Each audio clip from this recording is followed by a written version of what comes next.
अब व्यंजन के भेद के बारे में जानेंगे। व्यंजन के कितने भेद होते हैं? व्यंजन के 3 भेद होते हैं। स्पर्श, अंतस्थ, ऊष्म और ऊष्म होता है। स्पर्श, अंतस्थ और ऊष्म। स्पर्श व्यंजन के क से लेकर म तक 5 वर्ग होता है। कितना वर्ग होता है? तो क से लेकर 5 वर्ग होता है। प्रत्येक वर्ग में 5 व्यंजन हैं। प्रत्येक वर्ग का नाम प्रथम वर्ण के अनुसार रखा गया है। जैसे कवर्ग, कवर्ग में आ जाएगा क, ख, ग, घ, अंग। चवर्ग, दूसरा है चवर्ग, तो चवर्ग में आ जाएगा च, छ, ज, झ, ञ। और तीसरा है टवर्ग, तो टवर्ग में आ जाएगा ट, ठ, ड, ढ, न, ण। अब आते हैं चौथा है तवर्ग। तवर्ग में है आपका त, थ, द, ध, न। अब आते हैं लास्ट यानी 5वां, तो पवर्ग। पवर्ग में हो जाता है प, फ, ब, भ, म, यानी सारे पाँचों मिलाकर क्या हो जाता है? 25 हो जाते हैं इसके वर्ग। ठीक है। अब आते हैं जानकारी लेते हैं अंतस्थ के बारे में। अंतस्थ ये निम्नलिखित 4 हैं। कौन कौन है? तो ये जानेंगे। तो ये है ये आपका य, र, ल, व, ये 4 हैं। उसमें ये निम्नलिखित 4 है। ये भी क्या है? 4 हैं। तालव्य स, मूर्धन्य स, दंती स और ह है। सब ये चारों मिलाकर 4 हो जाते हैं। उच्छिप्त ये निम्नलिखित 2 हैं। कौन है? तो ड़ और ढ, ये 2 हैं। व्यंजन व्यंजन है स्वर रहित हुआ करते हैं। जैसे क, च, ट, त, प, स, य, ह आदि। इनमें अ स्वर मिला रहता है जो हलंत हट जाता है और क, च, ट, त, प, तलव्य स, य, ह पूर्ण व्यंजन रूप ले लेता है। तब तक व्यंजन में स्वर नहीं होता। जब तक व्यंजन में स्वर नहीं होता मिला होता तो मिला हो शब्द नहीं बन सकते। जब तक व्यंजन में स्वर नहीं मिला हो शब्द क्या होता है? नहीं बनता है। शब्द सदैव स्वर व्यंजन के मेल से ही बना करते हैं। क्या होता है? सदैव जो है स्वर और व्यंजन के मेल से ही, दोनों के मेल से ही क्या होता है? बना होता है। जैसे कमल, तो कमल है तो क, म, ल, कमल बन गया। उच्चारण समय के अनुसार व्यंजनों के भेद, यानी उच्चारण के करते समय उन अनुसार उनके व्यंजनों का भेद बताने जा रही हूँ। उच्चारण के अनुसार व्यंजन के निम्नलिखित 2 भेद हैं। अल्प प्राण, दूसरा है महाप्राण। अब अल्प प्राण के बारे में जानेंगे। अल्प प्राण जिन व्यंजनों के उच्चारण में कम समय लगे और कम प्रयत्न करना पड़े अल्प प्राण कहलाते हैं। यानी जिन व्यंजनों में कम से कम समय लगता है और उसमें प्रयास यानी प्रयत्न, कोशिश यानी कम करना पड़ता है, वे अल्प विराम कहते हैं।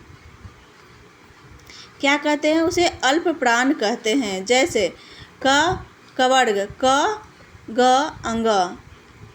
चवर्ग, च, ज, ञ।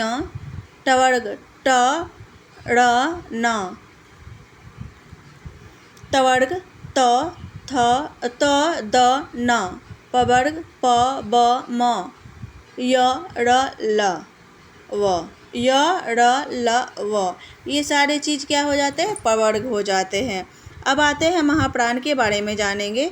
जिन व्यंजनों के उच्चारण में अधिक समय लगे और अधिक प्रयत्न करना पड़े वे महाप्राण कहलाते हैं। जैसे कि जिसमें कि उसमें क्या था? अल्प प्राण में है कम से कम समय लगता है और प्रयत्न कम यानी कोशिशें कम करनी पड़ती है। लेकिन इसका ठीक विपरीत महाप्राण में होता है, जिसमें क्या होता है? जिन व्यंजनों का उच्चारण करने में अधिक समय लगता है, यानी ज़्यादा समय लगता है और अधिक प्रयास यानी अधिक कोशिश करने पड़ते हैं, वो क्या कहलाता है? महाप्राण कहलाता है। जैसे कवर्ग में आ जाएगा ख, घ और है दूसरा च वर्ग, तो वो है छ, य, झ। अब आते हैं आपका तवर्ग। तवर्ग है थ, ध और पवर्ग में है प, फ और भ, तलव्य स, मूर्धन्य स, ह। ये सारी चीज़ें होती है। ठीक है। वर्णों के उच्चारण स्थान अब जानेंगे के बारे में जानेंगे। अब है वर्णों के उच्चारण स्थान है वर्णों का उच्चारण स्थान है। हम मुंह से जिस भाग से जो वर्ण उच्चारित करते हैं वही उन वर्ण का उच्चारण स्थान माना जाता है। क्या होता है, हम जब मुंह से जिस भाग से जो वर्ण उच्चारित करते हैं यानी बोलते हैं उसका उच्चारण करते हैं वही उन वर्ण का उच्चारण स्थान माना जाता है। हम नासिका से क्या करते हैं, श्वास नालिका, फेफड़े, दांत, जिह्वा आदि दैहिक अवयवों की सहायता से भाषिक ध्वनियों का उच्चारण करते हैं।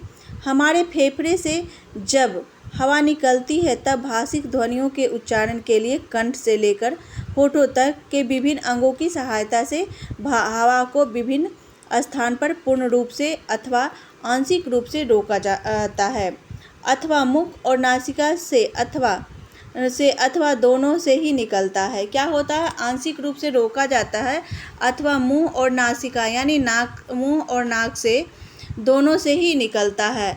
हमारे फेफड़े से जिस श्वास नालिका से होकर हवा ऊपर की ओर जाती है उसके ऊपरी छोर को एक बक्सानुमा होता है। वो कैसा होता है, एक बक्सानुमा होता है जो खुलता है एवं बंद होता है। क्या होता है, खुलता भी है और वह बंद भी होता है। वह स्वर यंत्र कहलाता है। इसके माध्यम से हर प्रकार की ध्वनि निकलती है। किसके माध्यम से, इनके ही माध्यम से हर प्रकार की ध्वनि निकलती है। इस स्वर यंत्र के मुख पर क्या होती है, 2 झिल्लियाँ रहती है। कितनी झिल्लियाँ होती है, तो 2 झिल्लियाँ होती है। पूछा जा सकता है स्वर यंत्र के मुख पर कितनी झिल्लियाँ होती है, 2, 4, 5, 6, 8। तो आप बताएंगे 2 झिल्लियाँ होती है जो स्वर तंत्रिका कहलाती है। क्या कहलाती है, स्वतंत्रिका कहलाती है। ये तंत्रिका श्वास नलिका से ढक्कन का काम करती है। क्या करती है, ढक्कन का कार्य करती है। हमारे फेफड़ों से निकलने वाली हवा उसके मध्य से होकर जाती है। यह हवा मुख विवर और नासिका विवर के द्वारा बाहर निकलती है।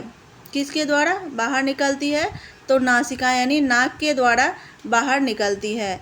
इन दोनों मार्गों की संधि पर अलिजिह्व है जो मौखिक स्वर के उच्चारण के समय नासिका विवर के मार्ग से बंद कर देता है। क्या कर देता है, ये नासिका विवर को उस समय क्या करता है, मार्ग यानी रास्ते को बंद कर देता है और अनुनासिक के उच्चारण के समय मुख से विवर के मार्ग को बंद कर देता है। मुख विवर और नासिका विवर तालु तथा पृथक होते हैं। तालु को मुख की छत कहा जाता है। तालु यानी तलवे को क्या कहा जाता है, तालु जिसको मुख में रहता है उसे क्या कहते हैं, छत। किसके छत कहते हैं, तो तालु के मुख की छत कहा जाता है जो कि अलिजिह्व से लेकर ऊपर के दांतों के कुछ निकट तक फैला हुआ है।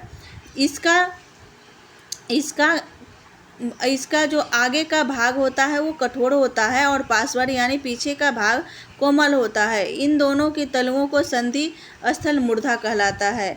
इन दोनों की तलुओं का जो संधि स्थल होता है वो क्या कहलाता है, मूर्धा कहलाता है। यह तालु के बीच का सबसे ऊंचा भाग है। क्या है, सबसे उच्च भाग होता है। तालु और दंत के बीच का उभरा हुआ भाग मसूड़ा कहलाता है। जो तलवा होता है और दांत के बीच का जो उभरा यानी ऊंचा हुआ भाग जो है वो मसूड़ा कहलाता है। अब आते हैं, हमारी जिह्वा की भी ध्वनियों के उच्चारण में विशेष भूमिका निभाती है। क्या निभाती है, विशेष यानी अत्यधिक भूमिका निभाती है। उच्चारण की दृष्टि से इसे 5 भागों में कितने भागों में बांटा गया है, उच्चारण की दृष्टि से इसे 5 भागों में बांटा गया है। ये भाग कौन कौन से हैं वो जानेंगे। तो जिह्वा नोक, जिह्वाग्र, जिह्वा मध्य, जिह्वा पश्च और जिह्वा मूल है कहलाते हैं। ये 5 भागों में बांटे गया है जिनका नाम है, ये भाग जिह्वा नोक, जिह्वाग्र, जिह्वा मध्य, जिह्वा पश्च और जिह्वा मूल कहलाते हैं। इस तरह दांत और ओष्ठ भी ध्वनियों के उच्चारण में महत्वपूर्ण कार्य करते हैं। इस संबंध में नीचे दी गई उच्चारण तालिका दृष्टव्य है। क्या है, ये जो नीचे दिए गए इस संबंध में नीचे दिए गए उच्चारण में तालिका जो है यानी दृष्ट है।